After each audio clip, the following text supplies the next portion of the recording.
Hello, everybody. Bree and I are here with the first ever episode of TV Time, where we share theories and analysis about cult classics and TV shows we just couldn't stop watching. For our first episode, we're going with a cult classic, Pleasantville, released in 1998. This movie stars Toby McGuire pre-Spider-Man, Reese Witherspoon pre-election, and Don Knotts' last on-screen appearance. This is free with ads on Plex as of recording this. As of August 2025. This is a very 90s intro, too. Very, PowerPoint transition. I tell you what one's going through. Personal thing. You wanna tell anybody how I'm gonna do this? So we're going to go through it kind of chronologically, talking about things as they happen, and then at the end we'll share things we noticed, the running themes, anything that contradicted itself earlier, any kind of plot hole. When we're talking about something in particular, we'll have a screen cap up of the moment so you can see what we're talking about. Obviously, this is not scripted.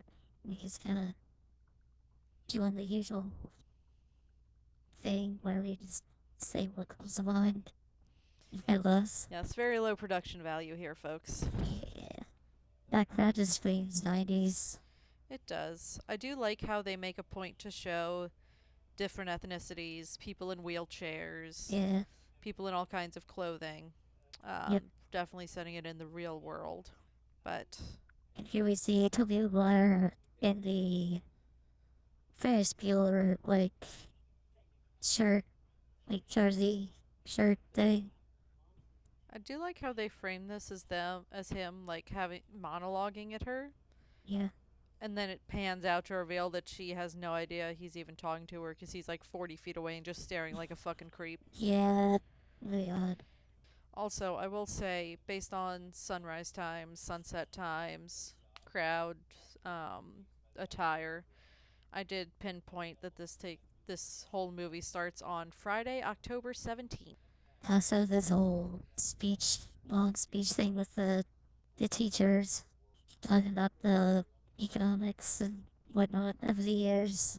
And how they're all doomed and how global warming will kill us all. There won't be enough jobs for everybody. The jobs is very accurate. It's eerily accurate. Yeah, but they're very much rubbing it in that there is no future and the real world is very grim, which helps build towards Tobey Maguire's character. It helps build his motivations to want to escape the real world into the 1950s where nothing ever happens that can't be solved within half an hour. You know, everything is solved instantly. The families love each other. Everyone gets along relatively well. And then this whole scene where his mother is arguing with his father because the father is supposed to have custody this weekend and he doesn't want to see them goes even more towards his motivations. So that idealized 1950s lifestyle. Yeah. Even the trivia questions he picks in this scene. Why did mom and dad come home early? Because Bud didn't answer and they were worried about him. What? That's the question he just asked. 6:30 and the sun has set. It doesn't have any stereo. Classic 90s. It's a new TV. It doesn't look a little bit. One of those days, man. Babe, this TV doesn't work without a remote either. Oh, I know. The one that was brand new thing. Yeah. That's what I'm talking about. That was really irritating to get used to, I'm not gonna lie. He shows up. Yep, the TV repairman just shows up out of nowhere. No idea how they know it's broken. They didn't call for TV repair guy. Yeah, it just shows up out of nowhere. He just walks in without being welcomed in. Well, at least they know he's not a vampire. Sure. See, this is the part where you tell the TV repairman to fix the remote and leave. That look that Toby McGuire gives. Mm-hmm. What was that? It's that smug, I know more than you, old man. Okay, what is that? It's got a flux capacitor in it. Flux capacitor? Flux capacitor. Back to the Future is not my favorite movie. It's one of my favorites. I love that trilogy. Yep. Especially part 2. How many gigawatts does it need, Bab? 121. Bye-bye. Take care now. Does he charge him? Wait, Uh-huh. was it the closet? It looked like. It looked like the closet He just to me. walked into the closet. Why not? I love how the background music implies something's gonna happen the second he turns on the remote and it's just a fake out. Can you imagine if they got sucked into racing instead? That'd suck. Those are some dead eyes on the family on the van. They're Yep. just pure black. Yeah, I love it. That's how they broke the remote in the first place. Yep. I do like how they try to parallel Bud and Mary Sue with David and Jennifer, but Bud is trying to take something that belongs to Mary Sue, whereas Bud and Jen are arguing over something they both use regularly. Everything is gray. Where'd that camera on the door come from? Right? It just showed him. It just showed Jen's date knocking on the door and then calling her a bitch and walking away. But why is there a camera on the front door? Yeah, it doesn't make any sense. It's like the cameras in the Truman Show. Well, at least with the cameras in the Truman Show, you can actually see the cameras. Some The of majority them. of things. I love how the TV guys don't come in and that's why they're yelling at the TV. Also, later, the TV mom was like, why watches you for the first school? And that, technically, that's what they're doing now. Yeah. She doesn't say anything about it. So this breakfast scene is where we first see all of the food that nobody eats. And the fact that she made pancakes and waffles. And biscuits. Well, yeah. And sausage. And bacon. No, just like the giant stack of waffles. And a giant stack of pancakes. Oh, and toast. I do want to point out that the only time we see anyone eat in the movie, George has a single olive when he visits. Yeah. What's his least face one in jail? olive. David, Bud, whatever you Yeah. want to call him. I don't know the same. That's the only thing we ever see anyone eat in this movie. I like how the ladder is backwards. Is it? Yeah, like if you looked for a minute, you could see the hooks facing towards him. They face away so they can hook onto a windowsill. As far as I know, anyway. I'm not a firefighter, never have been. Those apples? There's like 9 apples lined up on the teacher's desk. And also, on Elm Street, you have nightmares. I love how she asks what's outside of Pleasantville, and everyone just turns to look at her like she's insane. And they know it's Elm Street. The end of Main Street is just the beginning again. So they're on their own tiny little moon, like in Super Mario Galaxy. Those giant grins as they run around the court. How many times do you think they burst out laughing in the middle of a take? Too many. Also, I love how it's clear you can tell none of these actors are teenagers. They're like 21 years of age plus. The whole gym stops as Skip misses The a coach. basket. The way the coach stared at the basketball. Don't touch it. No. That's exactly what he says. Don't touch it. Stay back. Ridiculous. Where he's late for work and he walks in and the soda guy is just wiping the counter The same spot. With the for the counter. finish off. Continuously. Still doing it. Yeah, he is still wiping that same spot. So stupid. Look at that. Finish is gone. I love how he says thank you as if he just gave him permission to do it. Even though he owns the place. He owns the diner. I love how he's all, Jen, you can't change anything. You can't change anything. And he's over here telling people to act differently. Yep. Do as I say, no as I do. I love when people do that. Don't you, Viv? Oh, yes. Those It's the things. best. Oh, holding hands. That's so scandalous, babe. Hays Code. What So the Hays Code? the hell's that? The Hays Code was the code of conduct that movie studios were under for most of the 1950s to allow them to be put on air. Uh, And it meant you couldn't show any kind of relationship. Nothing even hinting at sex. That's why if you watch shows set from the 50s, like married couples are all in separate beds in the same room. Yeah. Okay. Yeah, there were a lot of restrictions. And like if anyone did anything bad, they had to be punished before the end of the episode. Also, If let's you talk want to look it about up, there's a great list on Wikipedia. Huh. Let's talk about there's no toilets. Yeah, there are no toilets, which is probably why we never see anyone eat. It's implied that they eat, like when Mom fills her plate up in the morning. Oh, they're at Lover's Lane. So if there's no crime, there's no sex, there's no alcohol, what exactly could they get up to that the parents would be concerned about? Because the dad just said she'd never do anything for us to be concerned about. I got laid. Yay. What is this? See? We said earlier. She didn't say anything about it earlier.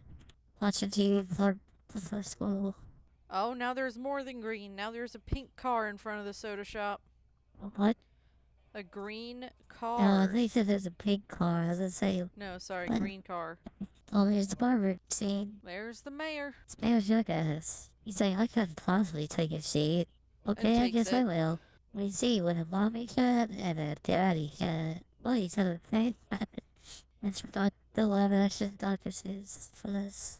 They don't remember. I love how dark it gets, which implies that her explanation of what sex is takes multiple hours. Yep. Well, I had boobs. I don't look at myself naked very much. There she's seeing pink.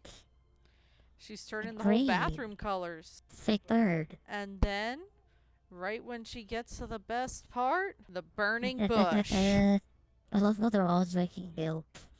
Yep, it's the Hays Code. Yeah, they do alcohol though, or even water, or soda. I love how Bud keeps yelling fire at them, even when it's clear he has no clue what's going on. I love all the different expressions on that face. Jen's just like, yeah, enjoy it while you can. George is like, that's my boy. And Betty's like, I can't believe I set a tree on fire. It felt good, but I can't believe it felt that turned the tree on fire. It's a lot of cookies for one person. They look like oatmeal raisin. Don't they look like oatmeal raisin, David? They do. I don't know anybody who likes oatmeal raisin. David? I used to. And then the cinnamon allergy hit. Yeah, even when I was a kid, I would like oatmeal raisin. They're only dry if you do it wrong. What? They're only dry if you do it wrong. I don't know. Just like when I was a kid, I didn't pick out the raisins. I need the raisins. It's from like the 38. I didn't notice that before. The mugs are in color. The what? The mugs are in color. Yeah, so it's the lettuce and the milk. Jen's watching him like, bitch, you told me to keep this secret. So they have all these books within Pleasantville.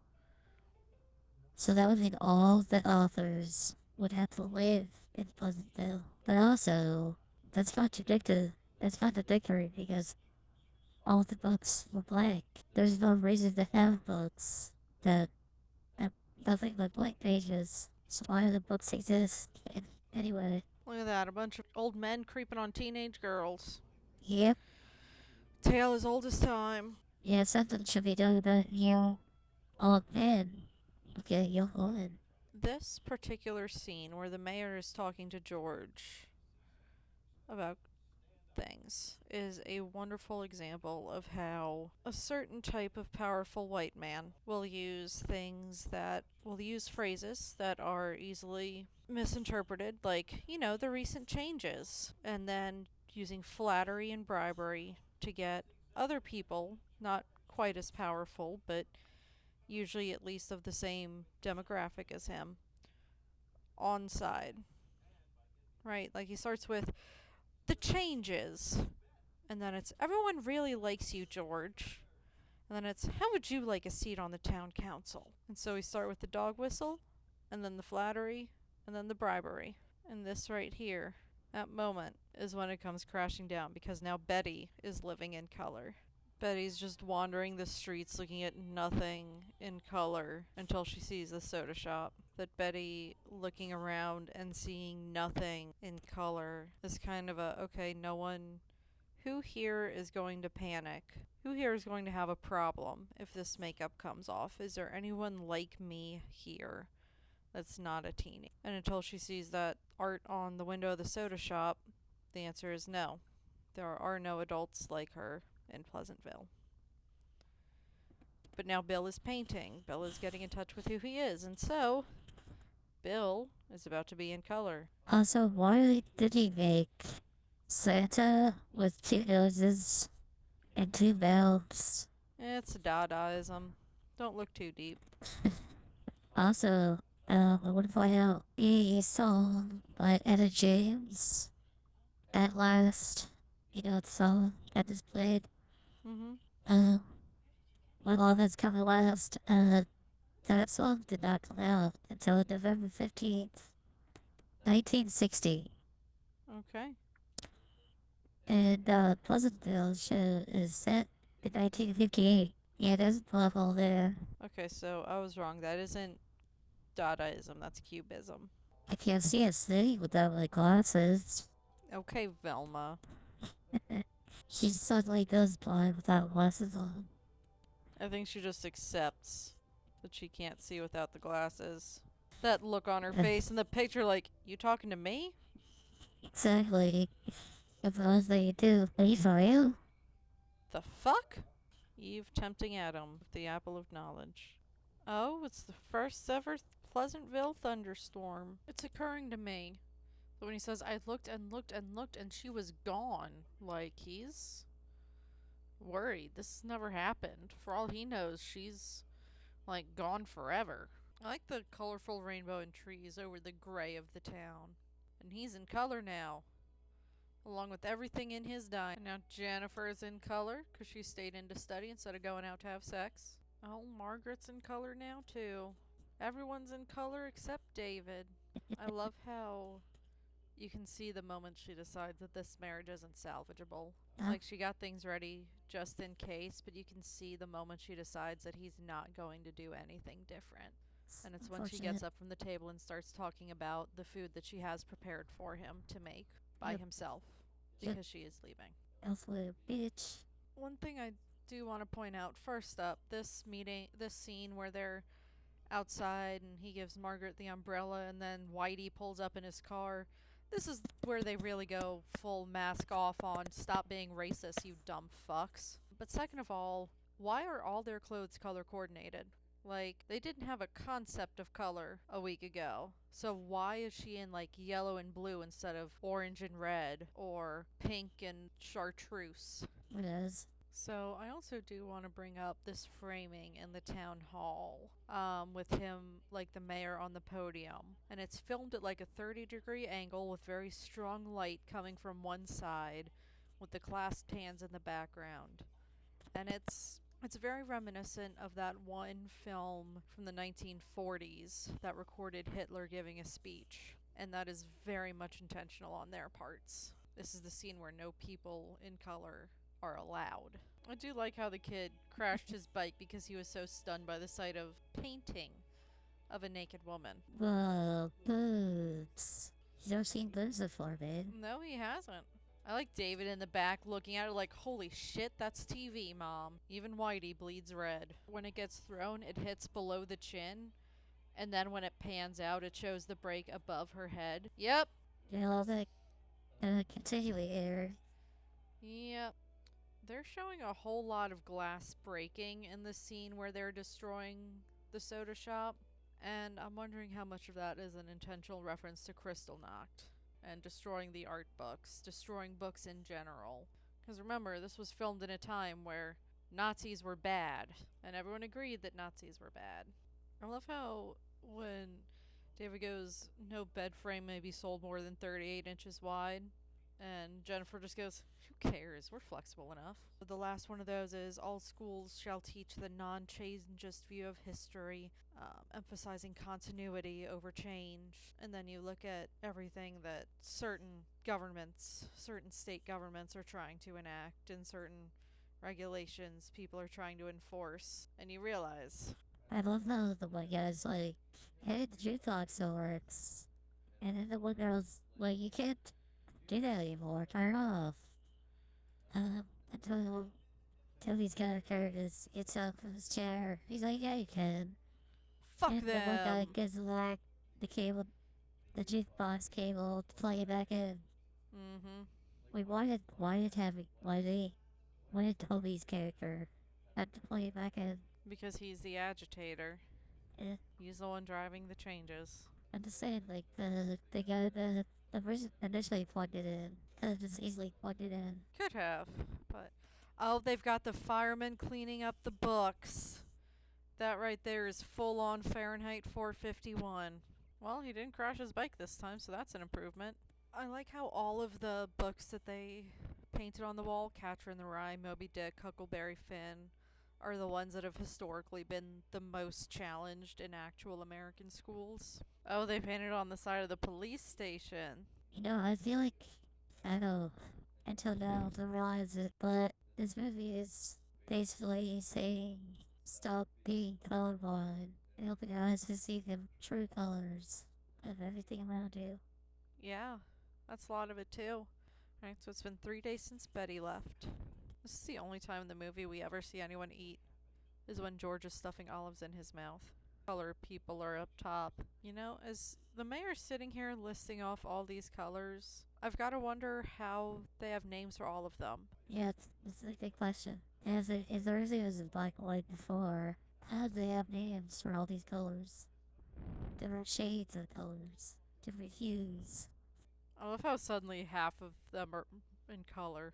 I like how this big triumphant moment where everything is new and in color is scored by John Philip Sousa, who wrote a lot of the Great American Marches.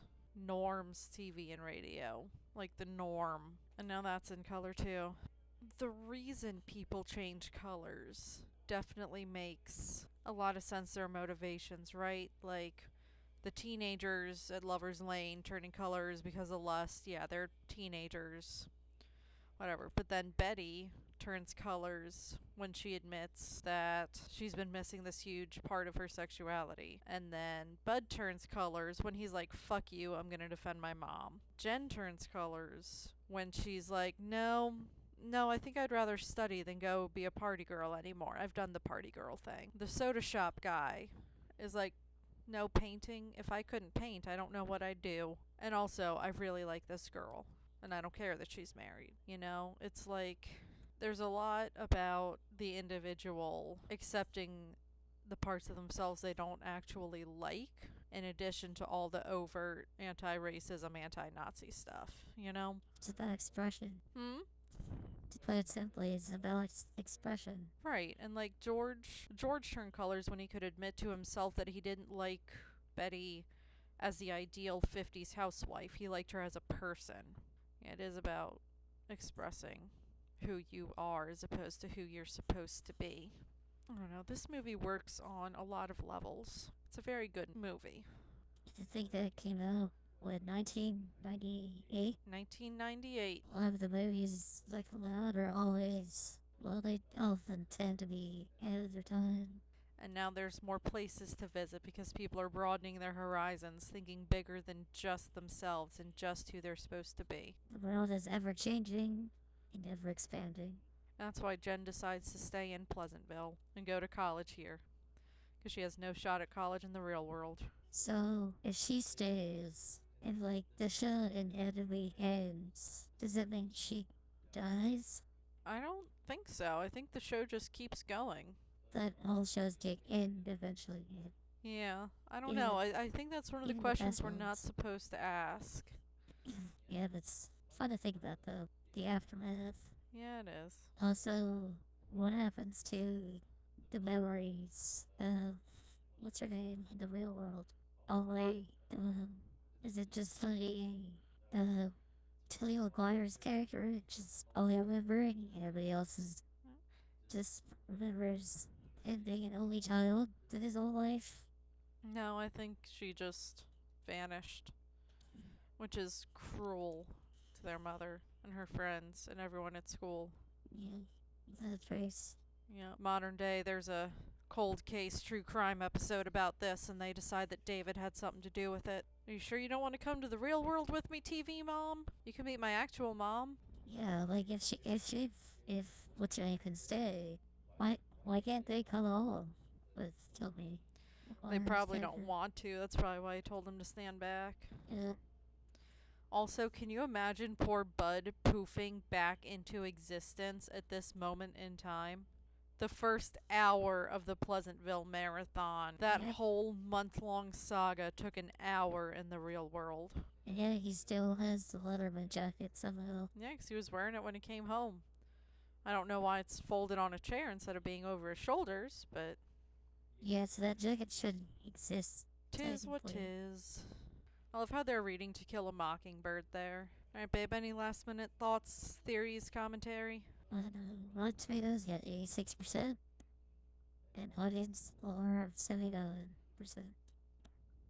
So you know it's pretty good. But yeah, that's Pleasantville. Came out in 1998. Alright, folks, hope you enjoyed this one.